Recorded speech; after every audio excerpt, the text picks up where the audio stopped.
السلام علیکم ورحمۃ اللہ وبرکاتہ۔ آج میں آپ لوگوں کے ساتھ اصحاب کہف کا واقعہ بیان کروں گی۔ تو کیا ہے کہ دقیانوس ایک بادشاہ تھا۔ دقیانوس نے اپنے ظلم و ستم اور فوجی طاقت کے بلبوتے پر بہت بڑی سلطنت حاصل کی اور پھر اپنے لیے بہت ہی عالیشان محل بنوایا اور غرور و تکبر کے ساتھ تخت پر بیٹھا اور اپنے لیے کچھ وزیر اور کچھ محافظ منتخب کیے اور پھر حکومت کرنے لگا۔ ایک دن اس نے دعویٰ کیا کہ میں تم لوگوں کا خدا ہوں اور اپنے دربار والوں اور دوسرے تمام لوگوں سے کہا، صرف میری عبادت اور میری اطاعت کرو۔ جو بھی میرے حکم کی مخالفت کرے گا اس کو سخت سزا دی جائے گی۔ اسی طرح کچھ سال گزر گئے۔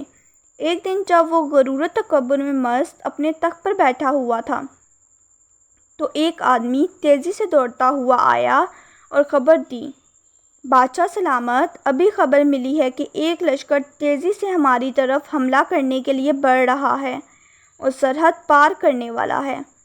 یہ خبر سنتے ہی دقیانوس کے چہرے کی ہوائیاں اڑنے لگیں اور ڈر کے مارے اس کا چہرہ پیلا پڑ گیا۔ یہ دیکھ کر اس کا وزیر اور دربار والے سب تعجب میں پڑ گئے کہ ابھی تو یہ خدائی کا دعویٰ کر رہا تھا، اب کیا ہو گیا؟ اس کا ایک وزیر سوچنے لگا، دقیانوس خدا ہونے کا دعویٰ کرتا ہے اور لوگوں سے کہتا ہے کہ تمام چیزیں میرے قبضے میں ہیں، لیکن وہ خود دوسرے لوگوں کی طرح ایک عام آدمی ہے، کیونکہ وہ خود کھانے اور پانی کا محتاج ہے۔ کبھی خوش ہوتا ہے، کبھی ڈرتا ہے، کبھی جاگتا ہے، کبھی سوتا ہے۔ یہ سب کام تو خدا کے نہیں ہو سکتے، یہ صفات خدا کے لیے نامناسب ہیں۔ کچھ دنوں کے بعد وزیر کے دوست اس کے گھر اس سے ملنے آئے اور دقیانوس کے خدا ہونے کے سلسلے میں باتیں ہونے لگیں۔ اس نے اپنے دوستوں سے کہا، دوستوں، بہت دنوں سے میں اپنے اندر ایک تبدیلی محسوس کر رہا ہوں۔ گویا میرا بیدار ضمیر مجھ سے باتیں کر رہا ہے یا میری فطرت مجھے نور اور روشنی کی طرف لے جا رہی ہے۔ اس حالت نے مجھ پر اتنا اثر کیا ہے کہ نہ کچھ کھایا جاتا ہے اور نہ ہی نیند آتی ہے۔ آخر یہ کیا ہو گیا ہے؟ اس کے دوستوں نے پوچھا۔ دوستوں، جب میں آسمان کی طرف دیکھتا ہوں اور اس کائنات کی وسعت اور عظمت کے بارے میں خیال کرتا ہوں تو سوال پیدا ہوتا ہے کہ ان چاند اور سورج اور ستاروں کو کس نے پیدا کیا؟ جب میں زمین اور دوسری مخلوقات کے بارے میں غور و فکر کرتا ہوں تو سوچتا ہوں کہ یہ سب کیسے پیدا ہوئے ہیں۔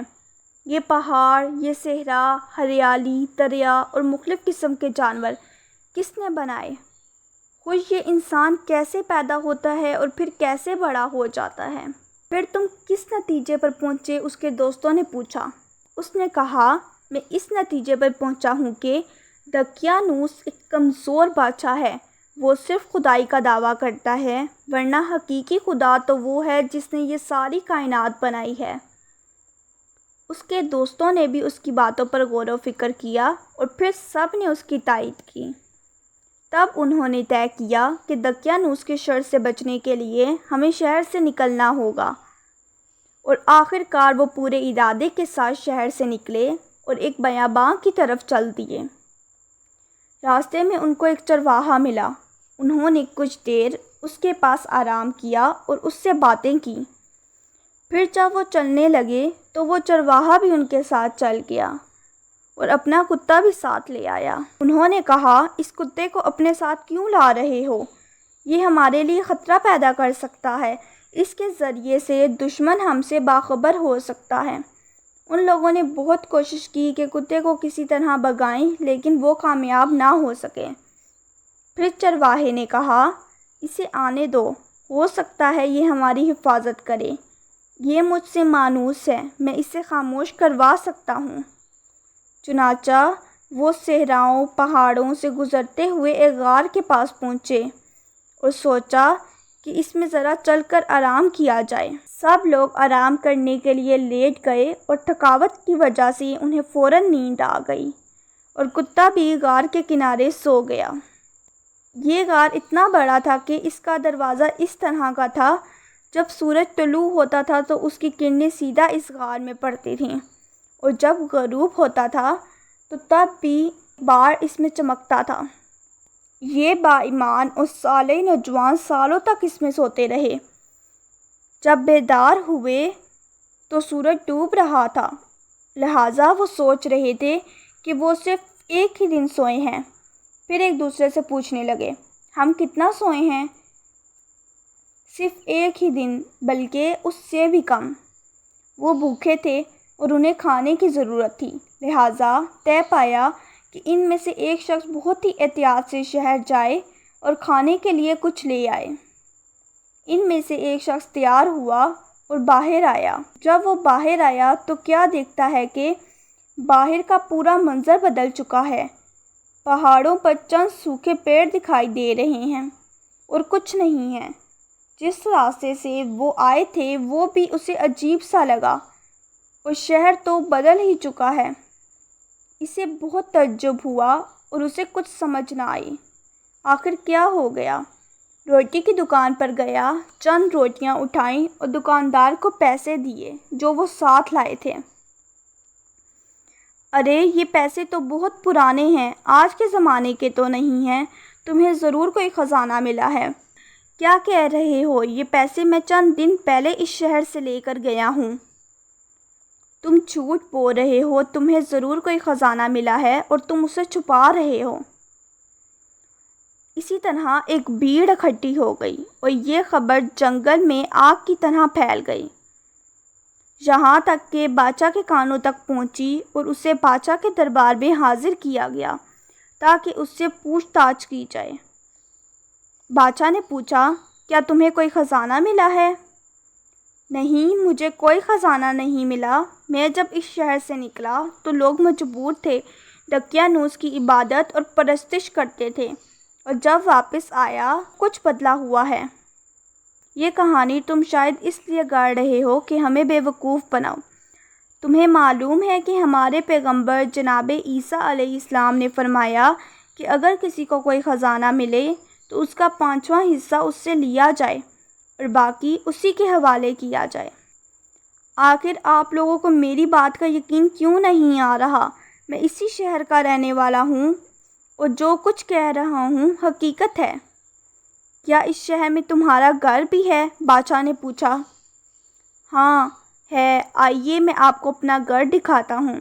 بادشاہ اور کچھ دوسرے لوگ اس کے ساتھ گئے تاکہ وہ دیکھیں کہ کیا یہ صحیح کہہ رہا ہے۔ یہاں میرا گھر ہے، جی یہی میرا گھر ہے۔ دروازہ کھٹکھٹایا گیا۔ ایک بوڑھے آدمی نے دروازہ کھولا اور پوچھا، کون؟ کیا کام ہے؟ بادشاہ نے کہا، اس شخص کا کہنا ہے کہ یہ گھر اس کا ہے اور اس کی کہانی بھی بڑی عجیب و غریب ہے۔ بوڑھے نے پوچھا تو اس نوجوان نے اپنا نام بتایا اور گھر کی تمام نشانیاں بتائیں۔ وہ بوڑھا اس نوجوان کے قدموں میں گر پڑا اور اس کے ہاتھوں کو چومنے لگا۔ جو نام آپ نے بتایا ہے یہ میرے دادا جان کا نام ہے۔ بادشاہ سلامت، یہ سب وہ با ایمان جوان تھے جو ظالم بادشاہ دقیانوس کی حکومت سے بھاگ کر شہر سے باہر چلے گئے تھے۔ یہ سچ کہہ رہے ہیں۔ بادشاہ اور دوسرے لوگ اس نوجوان کا احترام کرنے لگے۔ پھر یہ طے پایا تھا کہ غار میں چلا جائے تاکہ دوسرے نوجوانوں کا بھی دیدار کیا جائے۔ سب لوگ غار کی طرف چل پڑے۔ جب غار کے قریب پہنچے تو اس نوجوان نے کہا، ابھی آپ لوگ یہیں ٹھہر جائیں تاکہ میں اپنے دوستوں کو ساری بات بتا دوں، کیونکہ ان کو نہیں معلوم ہم کتنا سوئے ہیں۔ اگر وہ آپ لوگوں کو دیکھیں گے تو یہی سمجھیں گے کہ دقیانوس کی فوج ہمیں گرفتار کرنے آئی ہے۔ وہ دوستوں کے پاس آیا اور کہا، دوستوں، کیا آپ جانتے ہیں کہ ہم کتنا سوئے ہیں؟ بتا تو دیا، ایک دن یا اس سے بھی کم۔ نہیں دوستوں، بلکہ ہم لوگ 309 سال تک سوئے ہیں۔ دقیانوس بہت سالوں پہلے مر چکا ہے اور اس کے بعد خدا نے ایک پیغمبر بھیجا جس کا نام عیسیٰ ابن مریم ہے۔ خدا کے حکم سے وہ بھی آسمان پر چلے گئے ہیں، اور اس وقت کا بادشاہ اور لوگ سب اسی پیغمبر کے ماننے والے ہیں، اور سب لوگ آپ کے دیدار کے منتظر ہیں۔ اس کے دوست اس کی باتیں تعجب سے سن رہے تھے۔ ان میں سے ایک نے کہا، تم کیا کہہ رہے ہو؟ کیا یہ چاہتے ہو کہ ہم لوگوں کے لیے عبرت بنیں؟ پھر کیا کیا جائے؟ آؤ سب خدا سے دعا کرتے ہیں کہ دوبارہ ہم کو اسی طرح اپنی بارگاہ میں بلا لے۔ خدا نے ان کی دعا قبول کر لی اور پھر وہ ہمیشہ کے لیے سو گئے۔ جب بہت دیر ہو گئی اور باہر نہ نکلے تو بادشاہ اور اس کے سپاہی اس غار کے اندر آئے اور دیکھا سب کے سب اس دنیا سے جا چکے ہیں۔ بادشاہ نے حکم دیا، اس غار کو ایک عبادت گاہ کی شکل دی جائے تاکہ قیامت تک کے لیے یہ یادگار رہے۔